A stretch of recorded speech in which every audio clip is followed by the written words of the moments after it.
हरे कृष्णा, राधे राधे। चतुर्थ अध्याय, माघ मास महत्व। माघ मास में तेल मर्दन करना निषेध है। इसी के ऊपर चतुर्थ अध्याय आधारित है। वशिष्ठ जी ने माघ महत्व का वृत्तांत सुनाते हुए कहा कि हे राजन, जब भृगु जी ने तपस्या में लीन थे, उस समय एक विद्याधर दंपत्ति उनकी शरण में आए। महर्षि अति प्रेम पूर्वक उनको स्थान दिया। महर्षि ने देखा कि विद्याधर का मुख व्याघ्र जैसा है तथा पत्नी अति सुंदर और रूपवती है। विद्याधर ने महर्षि को बताया कि हे श्रेष्ठ ऋषि, मेरा शरीर तो सुंदर है, परंतु मुख अति कुरूप है, व्याघ्र जैसा है। इसी कारण मैं दिन रात जलता रहता हूँ तथा आत्महत्या करने के लिए सोचता हूँ। मेरा उद्धार करे। महर्षि ने विद्याधर को बताया कि तुमने पूर्व जन्म में माघ मास का एकादशी का व्रत तो किया था, परंतु द्वादशी के दिन तेल मर्दन किया था, जो वर्जित है। इसी कारण तुम्हें इस जन्म में शरीर तो सुंदर मिला, परंतु मुख व्याघ्र जैसा प्राप्त हुआ। आइए अब हम सुनते हैं राजा पूर्वा की कथा। महर्षि विद्याधर को राजा पूर्वा की कथा सुनाई। अपनी भूल के कारण राजा पूर्वा ने भी माघ मास का द्वादशी के दिन पुण्य तिथि पर भूल से तेल की मर्दन कर लिए। इसी कारण था कि राजा की शरीर कुरूप हो गया तथा मुंह व्याघ्र के समान हो गया।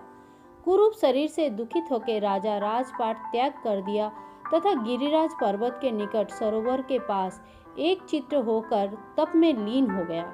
इसी प्रकार राजा ने 3 मास तक घोर तप किया तथा विष्णु भगवान का आराधना की। भगवान विष्णु स्वयं प्रकट होकर राजा पूर्वा से कहा, हे राजन, आंखें खोलो, मैं तुम्हारी भक्ति से अति प्रसन्न हूँ।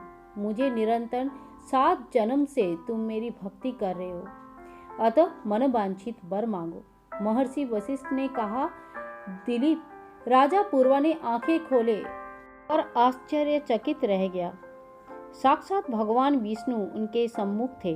वह गदगद हो उठे और भगवान विष्णु की स्तुति करते हुए बोले, हे प्रभु, मुझे आपका साक्षात दर्शन की प्राप्ति हो गई। मुझे यही वरदान दे कि मैं काम, क्रोध, मद, लोभ त्याग कर आपकी भक्ति में लीन रहूं। भगवान विष्णु ने कहा, तथास्तु, और अपने शंख से अमृत जल निकाल के राजा के ऊपर छिड़के। भगवान विष्णु के वरदान स्वरूप राजा पूर्वा का फिर से शरीर अति सुंदर तथा कांतिमय हो गया। वह वापस अपने राज्य लौट गए और महर्षि वशिष्ठ ने कहा, धर, यदि तुम अपनी कुरूपता नष्ट करना चाहते हो तो माघ मास निकट ही आ रही है, अतः पौष शुक्ला एकादशी के दिन स्नान प्रारंभ कर दो तथा माघ शुक्ला एकादशी को भगवान विष्णु की आराधना करो और माघ मास का व्रत निराहार होकर करो। परंतु निर्बल व्यक्ति एक बार सात्विक तरीके से भोजन ग्रहण कर सकता है। ही व्यक्ति इस प्रकार से व्रत कर सकते हैं। व्रत के मध्य में भगवान विष्णु जी की भक्ति करना चाहिए तथा कभी झूठ नहीं बोलना चाहिए। अपने आचरण और व्यवहार पे हमेशा नियंत्रण होना चाहिए। एकादशी के दिन तेल मर्दन करना वर्जित है। विद्याधर ने महर्षि की कथानुसार तप किया तथा व्याघ्र रूप से मुक्ति पाई। सांसारिक सुख भोगता हुआ स्वर्ग लोक को प्राप्त हुआ। इति माघ महत्तम चतुर्थ अध्याय समाप्त। हरे कृष्णा, राधे राधे। ओम नमो भगवते वासुदेवाय। नमो नमः।